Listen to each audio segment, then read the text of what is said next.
नमस्कार, आप देख रहे हैं सी न्यूज भारत। मैं हूं आपके साथ ज्योति श्रीवास्तव। वक्त हो गया है अलीगढ़ बुलेटिन का, जिसमें आज हम जानेंगे कि अलीगढ़ में कहां डीएम का बड़प्पन फिर आया सामने, गांव में दिखा सरल अंदाज, कहां महर्षि वाल्मीकि सेना के प्रदेश अध्यक्ष ने की प्रेस वार्ता। साथ ही जानेंगे कि कहां त्योहारों के मद्देनजर एएसपी ने किया पैदल मार्च। इन तमाम खबरों पर होगी विस्तार से चर्चा, तो आइए शुरू करते हैं खबरों का सिलसिला। अलीगढ़ जिलाधिकारी इंद्र विक्रम सिंह का बड़प्पन एवं गांव वासियों का भोलापन उस वक्त सामने आया जब वो हसनपुर में भ्रमण करते हुए प्रदेश सरकार द्वारा संचालित योजनाओं का फीडबैक ले रहे थे। जिलाधिकारी क्रॉप कटिंग के लिए विकास खंड धनीपुर के गांव हसनपुर पहुंचे थे। इस दौरान उन्होंने कमल सिंह एवं गीता के घर स्वयं मांगकर खाना खाया, हालचाल जाना, खेती किसानी के साथ ही योजनाओं के बारे में भी जानकारी ली। क्रॉप कटिंग के उपरांत जिलाधिकारी कुशवाहा समाज के कमल सिंह और गीता के घर प्रवेश कर खाट पर सिरहाने बैठते हुए बड़े ही सहज अंदाज में बोले, घर में क्या बन रहा है। इससे पहले कि गृहिणी गीता कुछ कह पाती, दूसरा सवाल किया, हमें खाना खिलाओगी। ये सुनकर पूरा घर स्तब्ध रह गया। गृहिणी गीता बिना समय गंवाए थाली में भिंडी की सब्जी और रोटी परोस कर ले आई। डीएम इंद्र विक्रम सिंह बड़ी सरलता से पारिवारिक हालचाल लेते हुए बड़े ही चाव के साथ रोटी सब्जी इस प्रकार खा रहे थे जैसे वो अपने पैतृक गांव में अपने घर पहुंचकर मां और भाभी के हाथों से बने खाने को खा रहे हैं।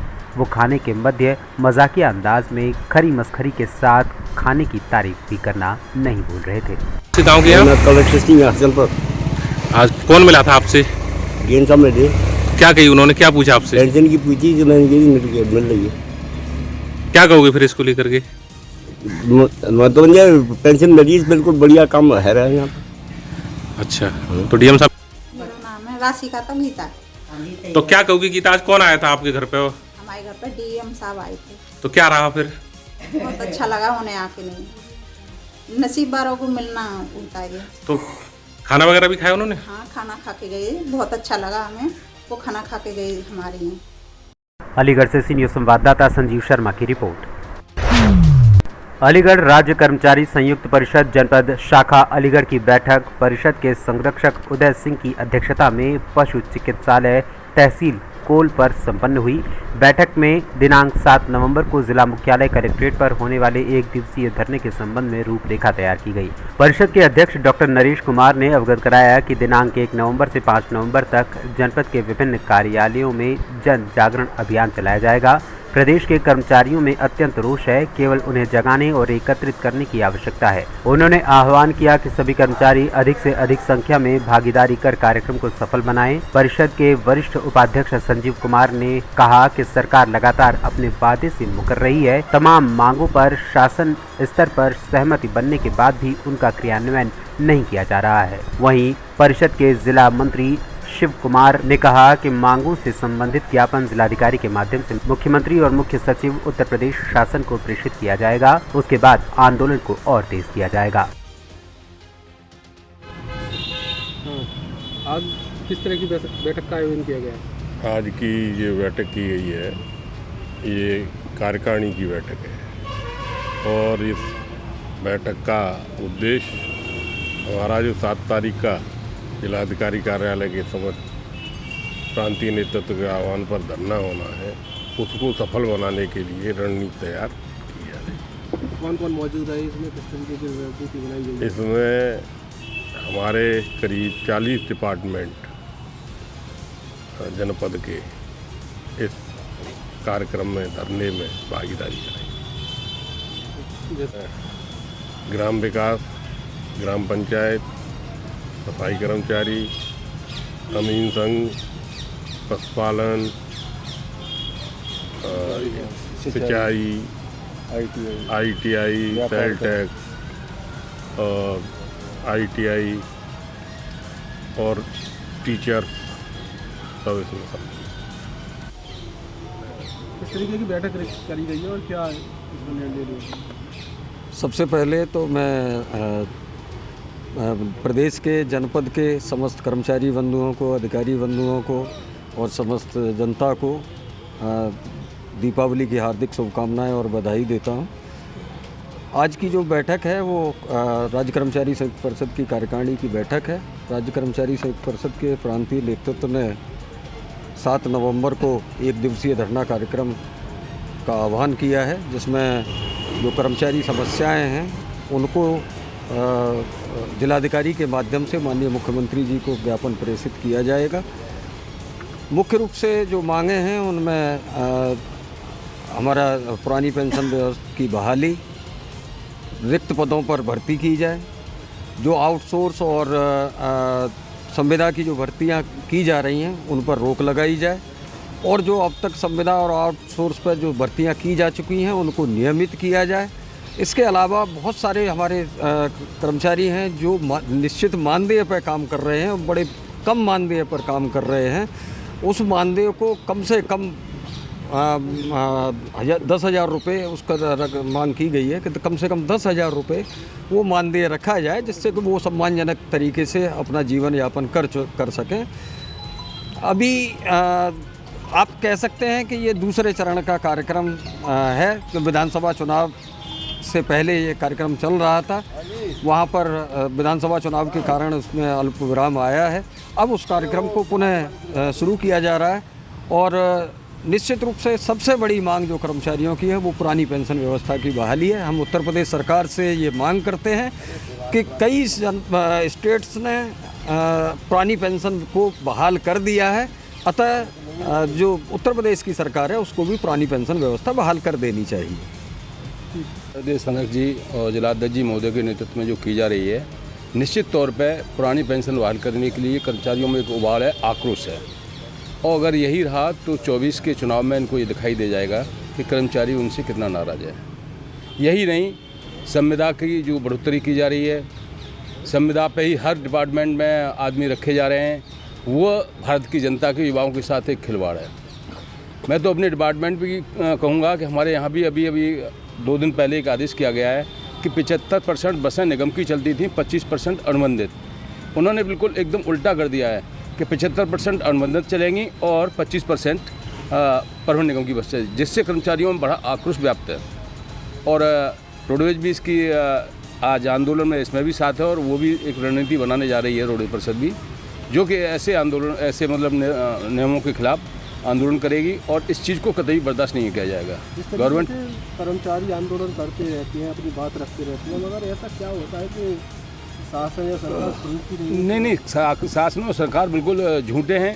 ये लोग जब दबाव में आते हैं, जब चुनाव होते हैं तो हाँ कहते हैं, और जब इनका दबाव निकल जाता है तो अपनी पुरानी बातों पर फिर वही राग गाने लगते हैं। लेकिन अब कर्मचारी इनकी इस चालाकी को समझ चुका है। निश्चित तौर पर यही रात तो इन्हें आगे विरोध का सामना देखना पड़ेगा, और कर्मचारी इस समय इनसे पूर्ण तरह से असंतुष्ट है।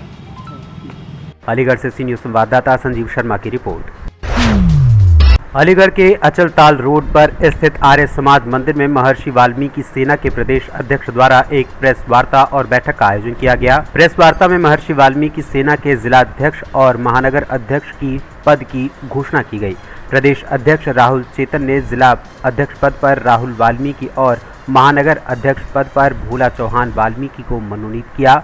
बैठक के दौरान प्रदेश अध्यक्ष राहुल चेतन ने कहा कि महर्षि वाल्मीकि सेना एक अराजनैतिक संगठन है। संगठन का उद्देश्य सेवा भाव है तथा एक सभ्य समाज की स्थापना करना, समाज में फैली हुई कुरीतियों को समाप्त करना, नशा मुक्त समाज बनाना और शिक्षित समाज की स्थापना करना। समाज को शिक्षित संगठित करना ही महर्षि वाल्मीकि सेना का उद्देश्य है। बैठक के दौरान राष्ट्रीय स्वयंसेवक संगठन महानगर प्रचारक विक्रांत, महानगर सह कार्यवाहक डॉक्टर आनंद और सेवा भारती के प्रमुख मनवीर का भी मार्गदर्शन प्राप्त हुआ। क्या नाम है और किस तरीके का गठन हुआ क्या है? देखिए, महर्षि वाल्मीकि सेना उत्तर प्रदेश का मैं प्रदेश अध्यक्ष हूँ। मेरा नाम राहुल चेतन वाल्मीकि है। महर्षि वाल्मीकि सेना की प्रदेश भर में इकाइयाँ गठित हैं। आज अलीगढ़ जिले में और महानगर की घोषणा में करनी थी, तो महर्षि वाल्मीकि सेना के जिलाध्यक्ष के तौर पे हमने राहुल वाल्मीकि जो जमालपुर सिविल लाइन से आते हैं उनको महर्षि वाल्मीकि सेना का जिलाध्यक्ष बनाया है। और उसी कड़ी में महानगर के अध्यक्ष की पद की जिम्मेदारी जो दी है भोला चौहान वाल्मीकि, जो कि गुलर रोड थाना बन्ना देवी में रहते हैं। महर्षि वाल्मीकि सेना एक राजनीतिक संगठन है, समाज के लिए सदैव खड़ा रहता है। उस संगठन का विस्तार अलीगढ़ महानगर में हमें करना था, जिसकी जिद्दोजहद बहुत चल रही थी। बहुत सारे कार्यकर्ता जिलाध्यक्ष महानगर अध्यक्ष पद के दावेदार थे, तो बहुत मत्थापच्ची के बाद में ये चयन हमारे जिलाध्यक्ष महानगर अध्यक्ष का हुआ है। क्या उद्देश्य रहेगा देखिए, महर्षि वाल्मीकि सेना एक सामाजिक संगठन है, समाज के लिए निरंतर प्रयास करता रहता है। आप अलीगढ़ जिले से रहने वाले हैं, आपने देखा होगा विगत दिनों में घटना हुई थी, एक लड़का था विनय वाल्मीकि जो कि जमालपुर में रहता था, उसकी घटना हुई थी, उसे उसका जो मर्डर हुआ था, उस मर्डर के खुलासे में महर्षि वाल्मीकि सेना का बड़ा आंदोलन हुआ था।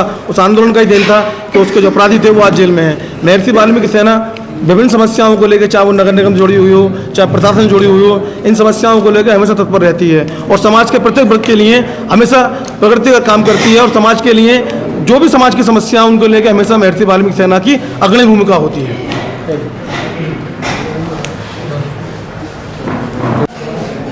किस तरह की प्रेस वार्ता रखी गई है क्या? जैसे कि अभी अपना महर्षि वाल्मीकि सेना के पदाधिकारियों की घोषणा हुई है, तो अपने भाई राहुल चेतन जी के द्वारा आज इस कार्यक्रम में आने का अवसर हम लोगों को मिला है। मेरे साथ अपने विभाग के अपने सेवा प्रमुख अपने मनवीर जी और अपने महानगर के सहकार्यवाह आनंद जी अपने साथ हैं। तो राहुल जी ने आग्रह किया था कि उनके हमारे पदाधिकारियों की आज घोषणा होने वाली है, तो अपनी आज की इस घोषणा के समय पर अपने संगठन की ओर से कोई ना कोई रहे। तो ये हम सबका भी सौभाग्य है कि आज इतने सारे बंधुओं से मिलने का मौका मिला और अभी अपने जिन कार्यकर्ताओं को यहाँ पर नई योजना में घोषणाएं हुई हैं, उन सभी कार्यकर्ताओं को शुभकामनाएं। आपसे अपने इस अलीगढ़ मंडल में भी और अलीगढ़ ज़िले में लगातार अपनी वाल्मीकि सेना का काम बढ़ेगा और अपनी जो वाल्मीकि सेना है ये वास्तव में अपने हिंदू समाज के लिए समर्पित है और अपने संगठन के उद्देश्यों को लेकर आप चलेंगे, ऐसी अपेक्षा अपने दोनों अध्यक्षों से है। तो अपने महानगर के अध्यक्ष और अपने ज़िले के अध्यक्ष की आज घोषणा हुई है। तो आप महानगर अध्यक्ष और जिला अध्यक्ष की आज घोषणा हुई है। शेष कार्यकारिणी आप लोग बनाएंगे। तो राहुल जी अपने प्रदेश के अध्यक्ष हैं, आगे की जानकारी आपको वो देंगे। अलीगढ़ से सीनियर संवाददाता संजीव शर्मा की रिपोर्ट। अलीगढ़ में हर घर जले दीपक दीपावली के अंतर्गत कार्यक्रम का आयोजन किया गया। शासन की मंशा के अनुरूप ब्लॉक धनीपुर की हर घर जले घोषित ग्राम पंचायत केशवपुर गढ़राना एवं रहसूपुर में जल जीवन मिशन के अंतर्गत हर घर जल दीपावली का आयोजन बड़े ही धूमधाम से किया गया। इस अवसर पर उत्तर प्रदेश जल निगम ग्रामीण के अधीक्षण अभियंता ओमवीर दीक्षित ने केशवपुर गढ़राना में ग्रामीणों के बीच जल की महत्ता पर अपने विचार रखे। उन्होंने बताया कि अब दिन पर दिन मनुष्य के क्रियाकलापों के कारण पानी की गुणवत्ता लगातार खराब हो रही है। अगर यही स्थिति बनी रही तो हमारी आने वाली पीढ़ी पानी के लिए तरस जाएगी। उन्होंने आसपास के जनपदों का उदाहरण देते हुए पानी की विकट परिस्थिति को बड़े ही अच्छे ढंग से लोगों के बीच रखा। कार्यक्रम क्रियान्वयन संस्था उड़ान सोसाइटी के अध्यक्ष ज्ञानेंद्र मिश्रा ने देश के प्रधानमंत्री नरेंद्र मोदी द्वारा देश के प्रत्येक परिवार तक शुद्ध जल पहुंचाने के लिए उनके मिशन को खास बताया। कार्यक्रम के दौरान गांव की बालिकाओं ने बड़ी ही सुंदर रंगोली बनाई, अपने गांव में पानी आने का जश्न मनाया। ज्ञानेंद्र मिश्रा ने बालकों के बीच जल संबंधी प्रश्न भी रखे, जिनका सही उत्तर देने वाले बच्चों को पुरस्कृत भी किया गया। देखिए, उत्तर प्रदेश शासन की मंशा के अनुरूप जिन ग्राम पंचायतों में पानी पहुंच गया है और ग्रामीणों को पेयजल शुद्ध उपलब्ध हो रहा है, उन ग्राम पंचायतों में हर घर जल दीपावली मनाने का कार्यक्रम आयोजित किया गया था। तो अलीगढ़ में भी हम लोगों ने धनीपुर के रहसूपुर और केशवपुर गढ़राना में उसका आयोजन किया, जहाँ ग्रामीणों ने पानी आने की खुशी में रंगोली मनाई और पानी की टंकी पर दीप जलाए गए और इस तरह से उत्सव मनाया और उन लोगों ने अपनी खुशी का इजहार किया। अलीगढ़ से सीनियर संवाददाता संजीव शर्मा की रिपोर्ट। अलीगढ़ जनपद के गवर्नर क्षेत्र में त्योहार के मद्देनजर एएसपी ने पैदल मार्च किया। त्योहार के मद्देनजर एएसपी गभाना ने बाजार में पैदल मार्च कर व्यापारियों से बातचीत की। संदिग्ध युवकों को भी रोककर उनकी तलाशी ली गई। दशहरे के बाद दीपावली पर्व के पास आते ही इन त्योहारों पर सुरक्षा और कानून व्यवस्था दुरुस्त बनाए रखने के लिए पुलिस अधिकारियों ने थाना प्रभारी को सतर्क रहने के आदेश दिए हैं। बाजारों में, सार्वजनिक स्थलों, बस अड्डों के आसपास पुलिस की सुरक्षा तैनात कर दी गई है। सर, जो आपने आज जो गश्त की है इस विषय में क्या कहना चाहेंगे आप? ये श्रीमान वरिष्ठ पुलिस अधीक्षक अलीगढ़ द्वारा निर्देशन के अनुसार आज हमने अपने सर्कल में गश्त की। इसमें धनतेरस के मौके पर पुलिस जगह जगह चेकिंग कर रही है। साथ ही साथ सराफा और अन्य व्यापारियों की पूर्ण सुरक्षा की जिम्मेदारी पुलिस की है और उनको पूरा आश्वासन दिया गया है कि कोई भी ऐसी अप्रिय घटना ना हो और ये त्यौहार बहुत ही अच्छे से मने।